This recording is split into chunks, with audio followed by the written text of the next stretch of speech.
Blackstone Publishing presents The Divine Plan, John Paul II, Ronald Reagan, and the Dramatic End of the Cold War, by Paul Kengor and Robert Orlando. This book is read by Donald Corren.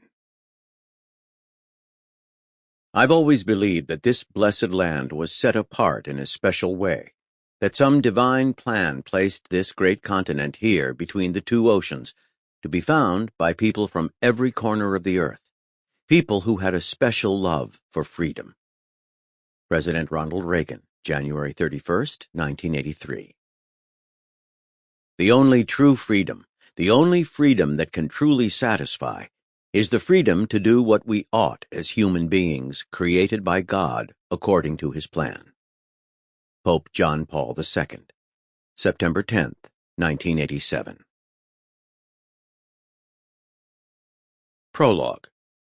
Two actors in a divine plan. Scene 1, Washington Hilton, March 30th, 1981, 2:27 p.m. President Ronald Reagan has just completed a speech before the AFL-CIO in Washington, D.C.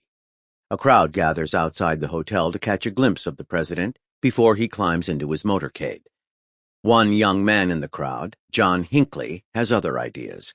The deranged Hinckley has decided to make a dramatic bid for the attention of a Hollywood actress named Jodie Foster, his obsession. Reagan hears what sounds like firecrackers.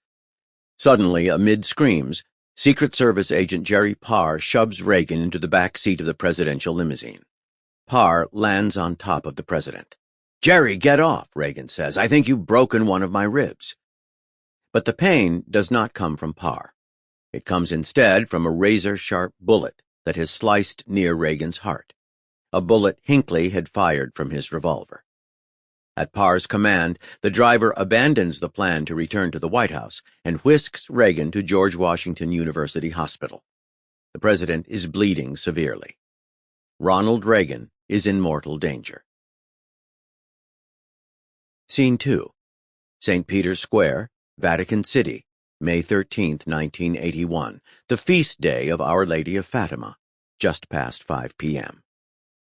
Only 6 weeks after the shooting of President Reagan, Pope John Paul II is riding in a small, white, open-air Fiat, better known as the Pope-mobile, greeting the thousands who have come to cheer him.